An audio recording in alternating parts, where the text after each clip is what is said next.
Hey, Toby Chikuma with Space and Equity, where we're all about increasing assets and creating new space. Real bankers for real people. I'm here with my firstborn today, Zina Chiamaka Chikuma. She's a sophomore at Garland ISD and a lot of other things. Zina, it's great to have you on the show. Thanks for having me. So, baby girl, how long did it take you to learn to spell your whole name? I realized when I was 8 at the hospital, I didn't know how to spell my middle name. But I've been knowing how to spell my first name. My mom made a song for me, too. What was that song? It goes ZinaChukWudi. Yeah, it's crazy because we started singing that to you probably before you were 1 year old because we figured you're just going to have some struggles spelling that name. And it's been a running theme. And so at 15, you still remember the little beat and melody. So I really enjoy watching you play sports. I think it's because I'm living through you as, one of them helicopter dads and whatnot. What is your experience with your sports dad now having to be on the sidelines and not necessarily staying on the sidelines? It's kind of new to me because, what was it? Last year when the year before that when I was at my old club, you were kind of to yourself reading your little book and whatnot. And then when I switched, you were very handsome. Maybe it's because I got good, right? That might have had something to do with it. Switched. You got so hyped all the time. I could hear you. My coach says, when I go up to block, you go up with me. Yeah, it's. I don't know how to participate in any other way. That's just it. I think because volleyball is an explosive sport, it reminds me of football in a lot of ways. So that same aggression and assertiveness you have to have playing that sport, explosiveness, those translates. So I feel like if I jump, you'll jump higher and you'll take care of everything. But sometimes it doesn't always work out. So we have moved a lot in your lifetime. You were born Winston-Salem, North Carolina. You moved to San Antonio, Texas when you were 3 or 4, 3 years old. Then we moved to Panama City Beach, Florida. Then we moved to Dallas, Texas. Unique thing about Dallas, Texas was what about that move? It was just you and I. Yeah, so we came out 6 months before the family. You were in 4th grade. Tell me about that experience just living with a single dad for a little while. Well, not single, was still married, but Honestly, I thought it was gonna be more different, but it really wasn't that different. I mean, it was just my mom and my siblings not there. It was kind of nice to have all the attention on me, and those late night pizza orders on weekdays. Yeah, you still remember those? The movies. So I think that's probably why we have struggle today, because mommy sees you as basically competition. You act like my second wife. I'm just too swag. So okay. Yeah. So we're working on that. So tell me about your credit card and why that is always out of bounds. Your usage. What's going on with that? I can't believe you just put me on the spot like that. No. Well, I want you to explain to the people about responsible use and what you've learned so far. I've learned that my credit card has no limits. No, but usage-wise, I'm pretty responsible about it. It's just lately I've been left at school a lot, so I get hungry. I have to go eat. Oh, gosh, putting daddy on the spot. I'm really hungry. He leaves me on Thursdays to go get his hair cut. Like, I'll be at school like 5:36, and I'm like, Daddy, where are you? Oh, I'm at the barbershop. I'm getting my hair cut. Full disclosure, this young lady plays volleyball. Practice doesn't end until 5:30, so there's a little gap. No, it ends at 5. Okay, practice ends at 5 o'clock. But she's fine. She's 15 years old. She can walk across the street like she does with her friends all the time. Eat what's that coffee that you guys always get? Pink coffee. Pink coffee. Blows up the credit card. So she's not in any form of danger. Don't call CPS on me. But she does have to understand that the haircut is a vital component of my weekly routine. It won't be changed just because practice ends a little earlier. Then I'm able to pick you up. So I do want, it's interesting because I was on the show last week with your Uncle Ricky talking about parenting, and as you guys get older, there's a lot more I feel like it's more effective to have conversations with you to teach you lessons than to just scold you. Tell me from your perspective, what does that look like?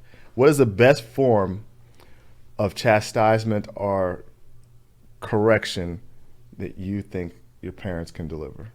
I like the just conversations because, to be honest, I don't like being yelled at. When I get yelled at, I don't hear anything you're saying. I prefer the conversation, and I really do appreciate it. Even if you think, oh, I don't emote. He says I don't emote, but I'm receiving it. I hear you. You hear me? Yeah. I see you making changes. At least you're hearing me on the volleyball court because you're swinging all the time now instead of that push stuff. Yes and no. The last time I did, first of all, I scored like 5 points off of that push alone. So don't hate on me. But after the game, my friends came up to me and they were like, Zina, we could hear your dad. He jumped up and he said, hit the effing ball. And I was like, why you put me on blast on this doggone podcast? That's what he said. No, because since we're being real, okay, I have to quote you directly. Okay. And that's what he said. So I didn't want him yelling at me like that anymore. I heard it too, but now that people are bringing it up, you're going to see me swing. All right. So in that same vein, there's things that your mom and I repeat all the time. Tell me about the most annoying pet peeve phrase that we use, but it's still something that you use as a guiding principle in your life. I really hate it when you and mommy say teamwork makes the dream work. Because I'm not a team player. I got to be honest. If it's not about me, I don't really care. But thanks for being honest. There's some truth to that. I don't think I could, with the kind of schedule I have, I don't think we could operate like that without teamwork. So. Okay. So it makes sense to you, even though you don't like it. Makes sense. Gotcha. We talk about money a lot, partly because I'm a banker, I think that, but we also talk about budget, strategy, and vision. And we're doing a lot of talking to you, your mom and I. So I want to get an understanding of what it means to you after all this lecturing. What does money mean to you? Money, it's so important to me, like really important, like almost more important than you. Because money equals stability. I like stability. I've had a non-stability situation. Our move when I was in 4th grade. It was us if we didn't have money. No, I'm just playing. But yeah, stability makes people happy. So money makes me happy because money equals stability. So I guess I still got some work to do on my training and whatnot. Because I agree with you. It definitely means stability. I think about flexibility. But what's the challenge with it being all-consuming? Have you seen it be a problem because it's becomes a possession that people are obsessed over instead of a tool? Yes. People will do anything for money. You name the price and anything you want, they'll come up. People will be killed over $2 on the street. So, yeah. But what about it? So the lesson is really hard, and I get that because you haven't experienced definitely what your mom experienced growing up. We have more material things than I had growing up, but I definitely had a good upbringing, middle class upbringing, but I can't compare myself. However, when it comes to it being a tool versus it being an obsession, how does somebody, from your perspective, manage that? Or does that even make sense to you? A tool versus obsession? No, it doesn't make sense. So it's just something that you like for stability? I'm not obsessed with money. Okay. You don't have things that you have need of. No. What if you were in a situation you had, like for instance, so when you have the absence of something, in this case communication, it alters how you engage, right? Yeah. So oftentimes I think when people have the absence of money, it alters how they view it. It's easy to view it as a tool when you don't have a shortage. Yeah. But when you have a shortage, and it's so critical to that stability you described, then I can't get to second level that it's a tool for me to navigate my life because I don't even have my primary needs met. And so, part of this podcast, part of this is communicating how to make it a tool instead of something that is I have to have it so I can have that comfort and stability in life. And you're 15, so there's still work to be done. But I would say this, oftentimes we have older generations have a vision of how you create a pathway, quote unquote, to success in life. And the old school is like, get an education, go to college, blah, blah, blah, blah, blah. Now you guys have been exposed to exorbitant amount of student debt, other ways to generate revenue, or coming out of school and that college degree didn't really translate into me creating that stable life. 15 years old, 2 years away from college, and you have to go to college because that's just the way we've been ingrained in our household. What do you think about college, the institution of higher learning, and what do your peers think? Institution of higher learning. I avoid thinking about college as much as possible because I gotta be honest, I don't want to leave because I don't know. It's like being on your own. But the rest of we don't really talk about college like that. It's kind of there, We're kind of, I don't, for lack of a better term, we're kind of entitled. So we just figure, by senior year, we're going to have at least 3 colleges asking us. 2 out of 3 are willing to give us, whether it's full or partial scholarships, it'll work out fine. Just like that? There's no planning to get there? No. We just keep doing what you're doing, and it'll work out. Because we see these dummies get into college. So, I mean... I'm not bribing any colleges like those folks out in California, though. So you got to do something. So what is your plan to get ready? Just like you have to plan to get ready for a volleyball game, you guys practice and everything. What's your plan to get ready? You're in school. You're doing that basic fundamental piece. But beyond that... my school, it does...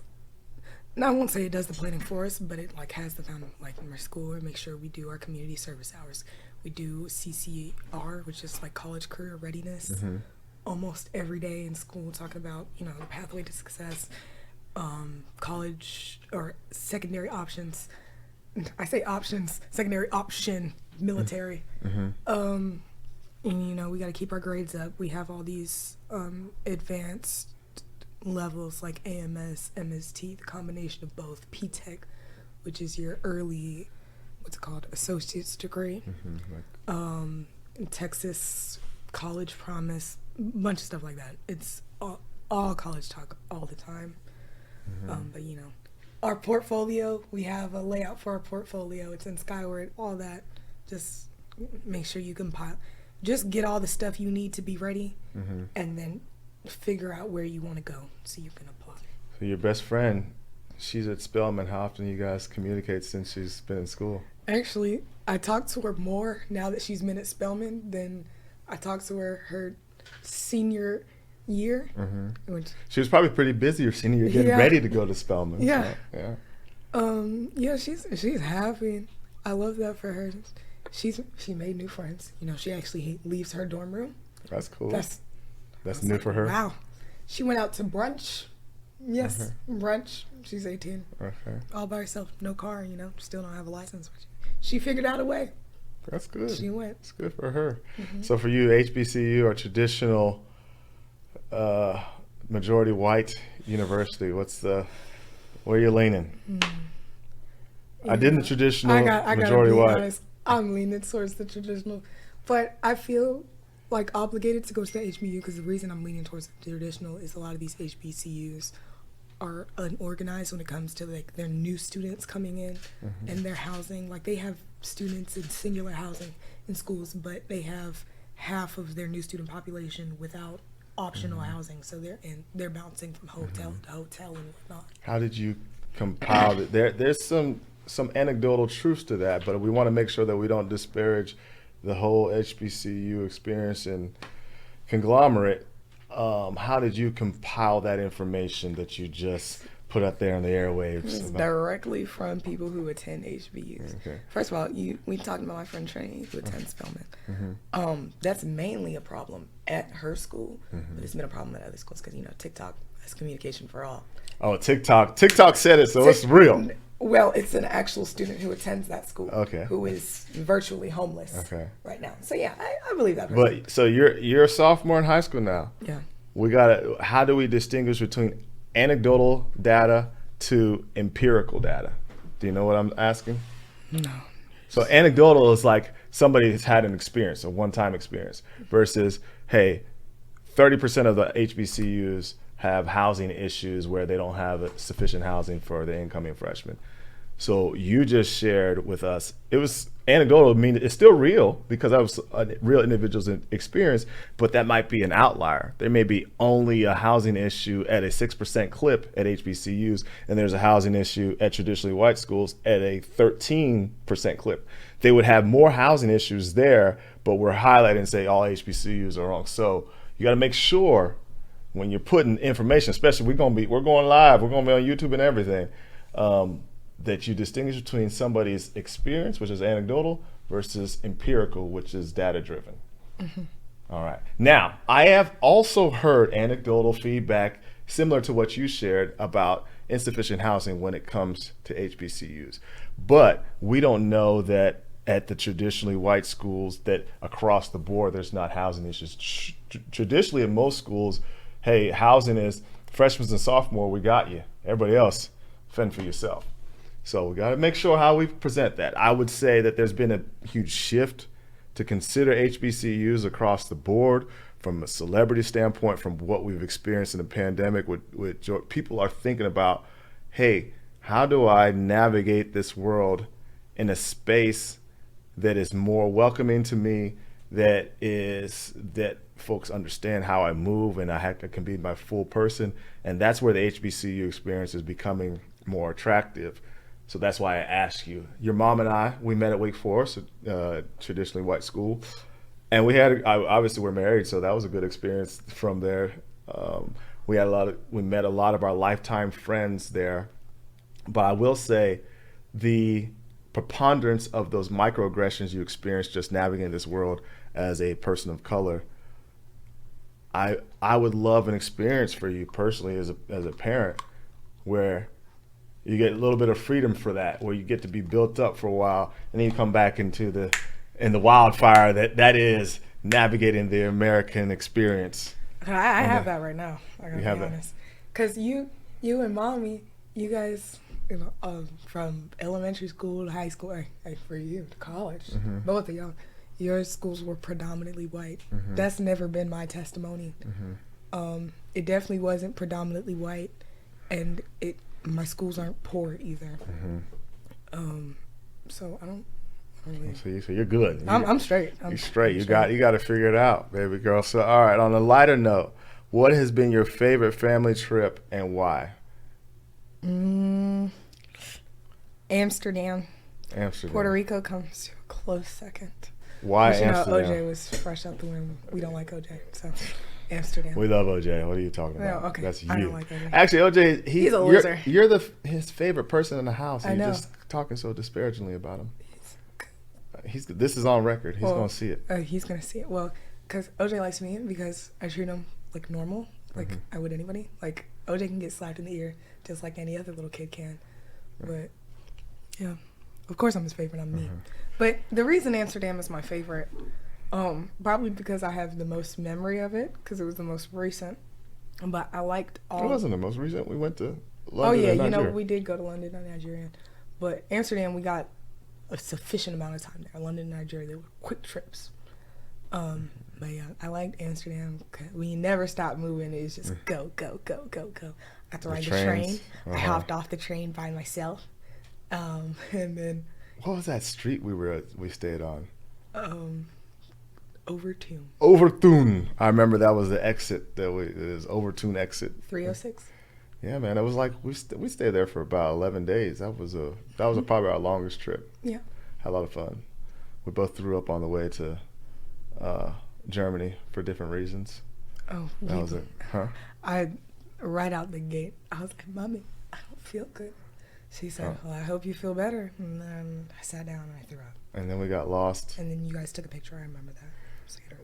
We got on the wrong train in Germany. We had totally the wrong passes, and we're just...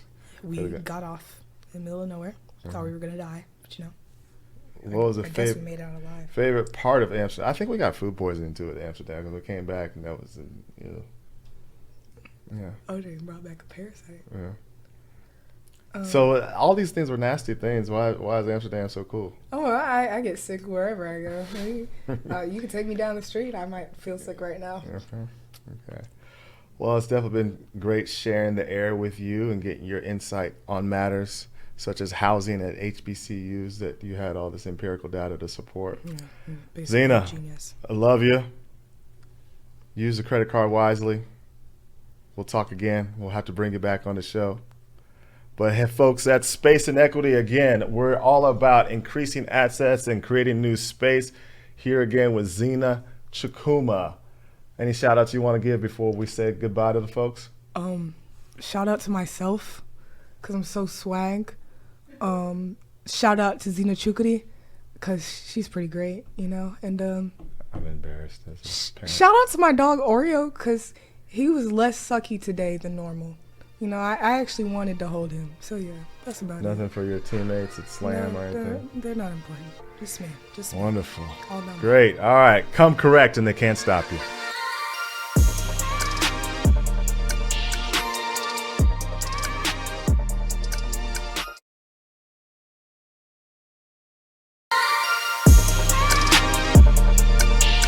Hey, it's Obi Chukuma with Space and Equity, where we're all about increasing assets and creating new space.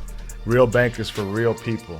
Here today with my baby girl, Amara Chukwu Chinyelu Chukuma. Amara, how's it going today?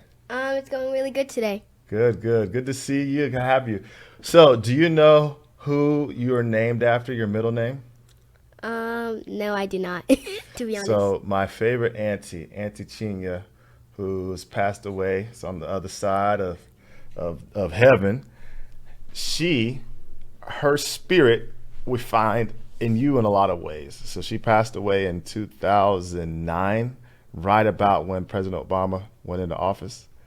You were born in 2012, and when, even when you were in your mommy's tummy, you had a spunky attitude that really aligned with her spirit and attitude, so we had to make sure that name was passed on to you. I made her have bad cravings. You may have bad cravings. Yeah. So we, Amar, one of our favorite things that we share together is track and field. Tell people about your sport, why you like it, what do you like running, anything you want to share. I really like track and field because we have like a little whole team and it's fun to hang out with them. And I think my favorite run is probably the 400 because it's the longest one.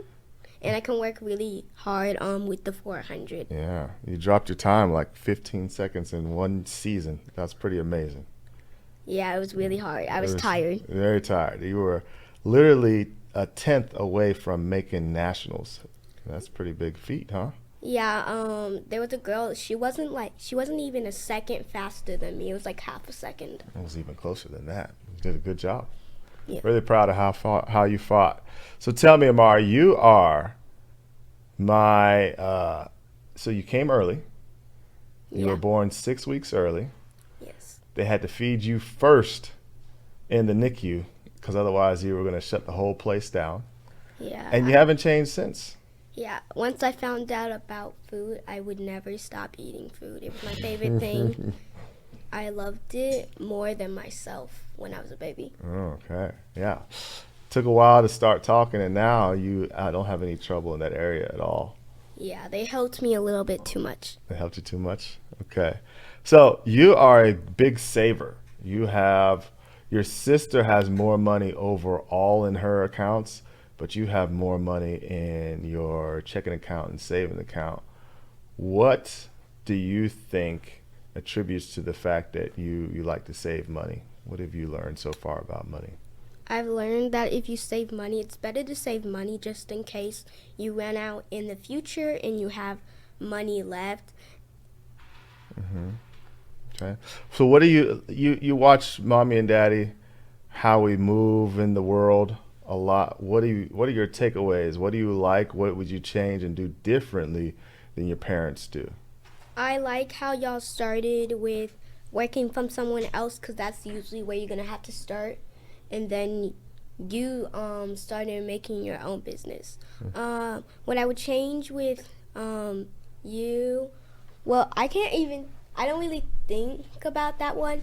I mostly think of my mom because she still works for people, but I feel like she could make her own business too. That's well, your dad still works for people too, but you're right. We've got different things going on, a lot of business verticals, but that was through support too by your mom and discipline. Yeah, you work for people, but you also have your own business too, Space and Equity.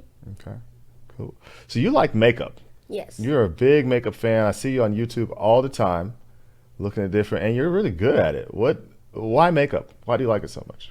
I like it a lot because it's fun to do. I watch a lot of makeup artists and they do it all the time and they look like they're having fun with it. I do not do makeup so I can like get validation or look prettier.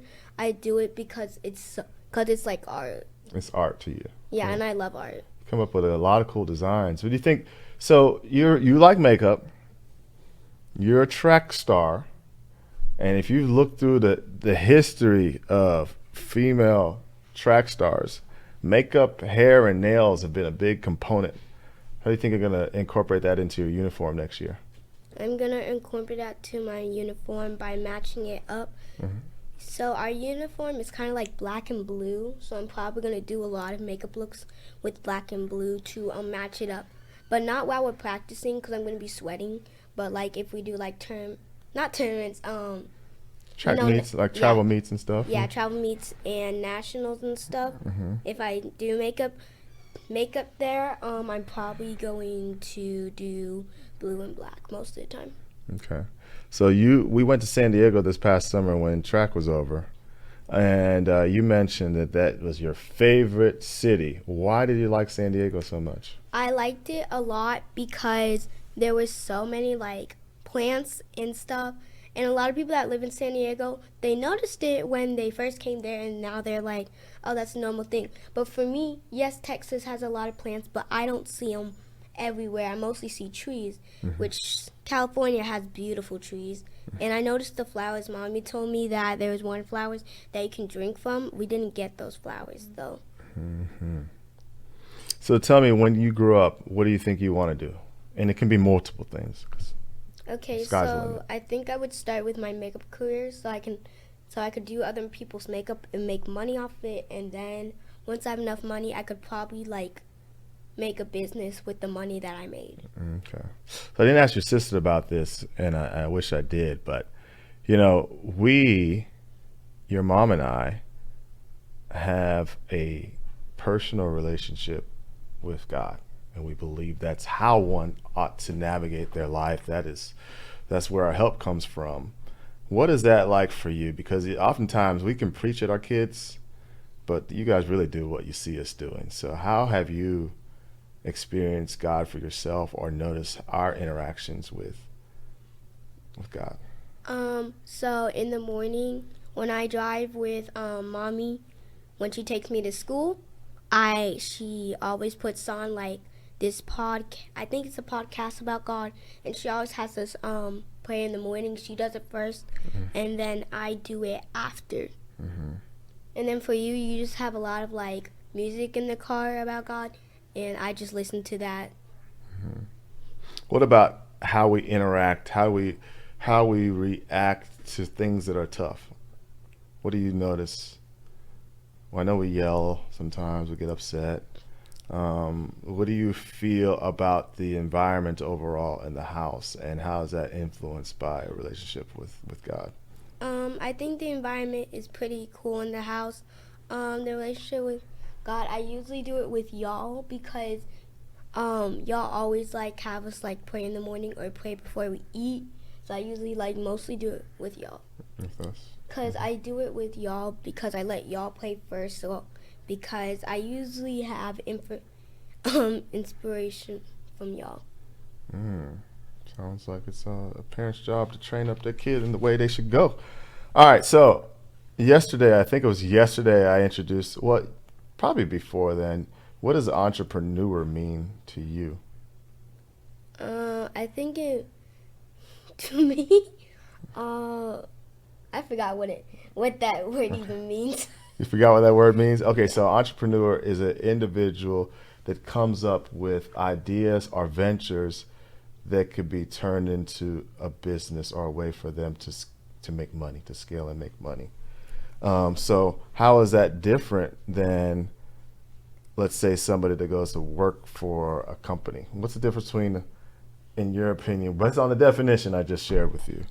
The difference to me is I think when you work from somebody, you can have an opinion, but you have to do what they think for the work. And then when you do it yourself, you have your own opinion. And when people work for you, they have to work for what you think, you know? Mm-hmm. So it's different opinions for everybody. Tell me about, in both cases, do you think it's important to work as a team? Yeah, I think it's important to work as a team. Sometimes I want to do it myself, to be honest. To be honest. Why do you want to do it yourself sometimes? Because sometimes you just do need to do it yourself, because sometimes your team ain't always going to be there. Oh, okay. So sometimes the teamwork doesn't mesh together, but sometimes do you find it exhausting to do things solo or with a team that's not carrying their own weight? I don't think it's exhausting to do it myself, and if the teammate carrying their weight, their side, then I just won't work with them if they ain't gonna do their side. They ain't gonna do their side. There's no point in working with them, huh? Amara, I truly appreciate you taking the time out to join us on the podcast and all the support you provide on our Tip Tuesdays. Thank you for helping us grow this space and equity enterprise. Love you. Love you too. All right. Space and equity. We're all about increasing assets and creating new space. Come correct and they can't stop you.